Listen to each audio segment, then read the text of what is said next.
25 अप्रैल 1985 की रात यूक्रेन का शहर प्रिपियट चैन की नींद सो रहा था। चेर्नोबिल न्यूक्लियर पावर प्लांट के वर्कर्स के अपार्टमेंट्स की खिड़कियों से कुछ रोशनियां अभी भी दिखाई दे रही थीं। प्लांट खुद ही अंधेरे आसमान में जगमगाता हुआ काम कर रहा था। यह एक आम रात थी या ऐसा ही लग रहा था। किसी को नहीं पता था कि कुछ ही घंटों में एक अभूतपूर्व तबाही आने वाली है। Chernobyl nuclear power plant Soviet तकनीकी कौशल का प्रतीक 4 RBMK-1000 न्यूक्लियर रिएक्टर्स का घर था। ये रिएक्टर्स सोवियत संघ के लिए गर्व का स्रोत थे, जो इस रीजन के एक बड़े हिस्से को बिजली प्रदान करते थे। हालांकि बहुत से लोग नहीं जानते थे कि RBMK-1000 डिजाइन में कुछ खामियां थीं, ऐसी खामियां जो इस भयानक रात में विनाशकारी साबित होंगी।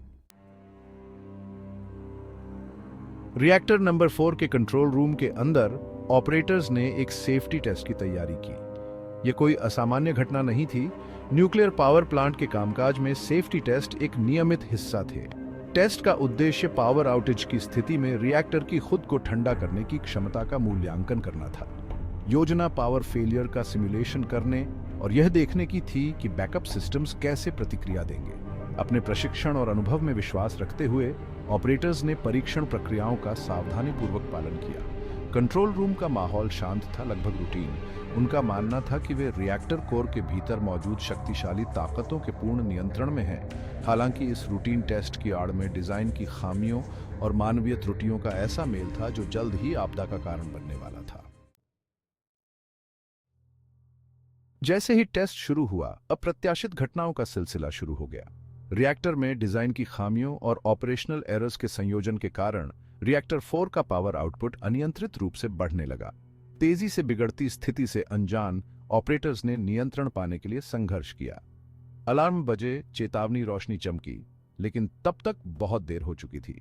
26 अप्रैल 1986 को सुबह 1:23 और 45 सेकंड पर अकल्पनीय हुआ। रिएक्टर 4 में एक भयानक विस्फोट हुआ, जिससे रिएक्टर बिल्डिंग का भारी स्टील और कंक्रीट का ढक्कन उड़ गया।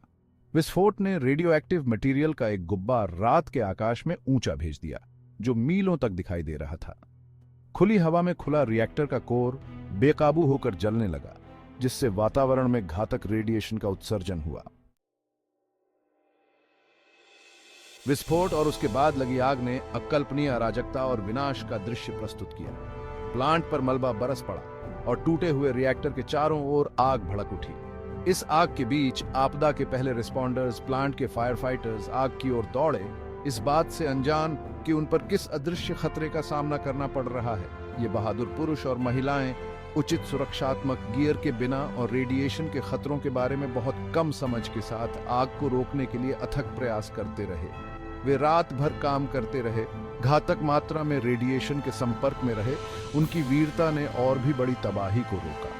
उनमें से कई बाद के दिनों और हफ्तों में रेडिएशन सिकनेस के कारण दम तोड़ देंगे। उनका बलिदान अकल्पनीय विपत्ति के सामने मानवीय साहस का प्रमाण है। भाग 5, निकासी और त्याग। पास के शहर प्रिपियट में जीवन हमेशा की तरह चलता रहा, कुछ ही किलोमीटर दूर हो रही तबाही से बेखबर। घंटों बाद अधिकारियों ने शहर के 50,000 निवासियों को निकालना शुरू किया। काफी कुशलता से की गई निकासी में पूरे शहर को कुछ ही घंटों में खाली करा लिया गया। निवासियों से कहा गया था कि वे केवल आवश्यक सामान पैक करें। यह आश्वासन दिया गया कि वे कुछ दिनों में वापस आ जाएंगे। उन्हें क्या पता था कि वे फिर कभी अपने घरों में पैर नहीं रख पाएंगे। प्रिपियाट, जो कभी एक चहल पहल वाला शहर था, एक भूतिया शहर बन गया, समय के साथ जम गया। एक परमाणु आपदा की विनाशकारी शक्ति की एक कठोर याद दिलाता है।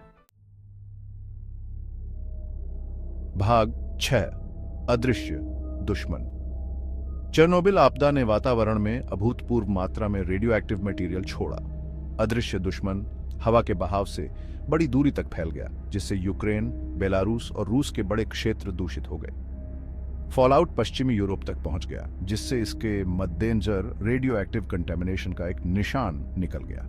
विकिरण के तत्काल प्रभाव विनाशकारी थे, जिससे कई पहले रिस्पॉन्डर्स और सबसे अधिक दूषित क्षेत्रों में रहने वाले लोगों में एक्यूट रेडिएशन सिकनेस हो गई।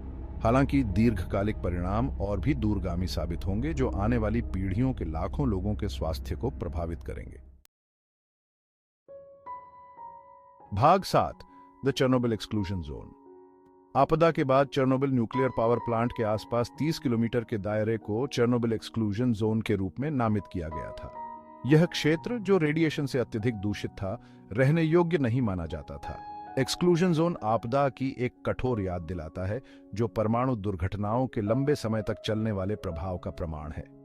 खतरों के बावजूद एक्सक्लूजन जोन एक अप्रत्याशित वन्यजीव अभयारण्य बन गया है। मानव गतिविधि के अभाव में वन्यजीवों का परित्यक्त क्षेत्रों में विकास हुआ है, जो प्रकृति के लचीलेपन का प्रमाण है, यहां तक कि एक परमाणु आपदा के सामने भी। भाग 8। दुनिया ने चेर्नोबिल पर कैसे प्रतिक्रिया दी। चेर्नोबिल आपदा ने पूरी दुनिया में सदमे की लहरें भेज दी। यह परमाणु ऊर्जा के संभावित परिणामों की एक कठोर याद दिलाता था, जिसने इसकी सुरक्षा के मिथक को चकनाचूर कर दिया। आपदा ने परमाणु सुरक्षा मानकों के वैश्विक पुनर्मूल्यांकन के लिए मजबूर किया और रिएक्टर डिजाइन और संचालन में सुधार का नेतृत्व किया। अंतरराष्ट्रीय समुदाय ने सहायता और समर्थन के साथ प्रतिक्रिया व्यक्त की, चिकित्सा सहायता और सफाई के प्रयासों के लिए धन उपलब्ध कराया। आपदा ने परमाणु दुर्घटनाओं के सामने अंतरराष्ट्रीय सहयोग की आवश्यकता पर प्रकाश डाला और परमाणु सुरक्षा पर अंतरराष्ट्रीय सम्मेलनों की स्थापना की। भाग 9। रेडिएशन में दर्ज सबक। चेर्नोबिल मानवीय भूल और तकनीकी विफलता के विनाशकारी परिणामों की एक कठोर याद दिलाता है। आपदा ने उच्च जोखिम वाले उद्योगों में सुरक्षा संस्कृति के महत्व पर प्रकाश डाला, पारदर्शिता, जवाबदेही और सुरक्षा प्रोटोकॉल के प्रति अटूट प्रतिबद्धता की आवश्यकता पर जोर दिया। चेर्नोबिल से सीखे गए सबक का दुनिया भर में परमाणु उद्योग पर गहरा प्रभाव पड़ा है। आपदा के कारण रिएक्टर डिजाइन, सुरक्षा नियमों और आपातकालीन प्रतिक्रिया प्रोटोकॉल में महत्वपूर्ण सुधार हुए, जिससे परमाणु उद्योग पहले की तुलना में अधिक सुरक्षित हो गया। भाग 10। चेर्नोबिल, सावधानी की विरासत। चेर्नोबिल आपदा एक त्रासदी जो एक ही रात में सामने आई, दुनिया पर एक लंबी छाया डालती रहती है।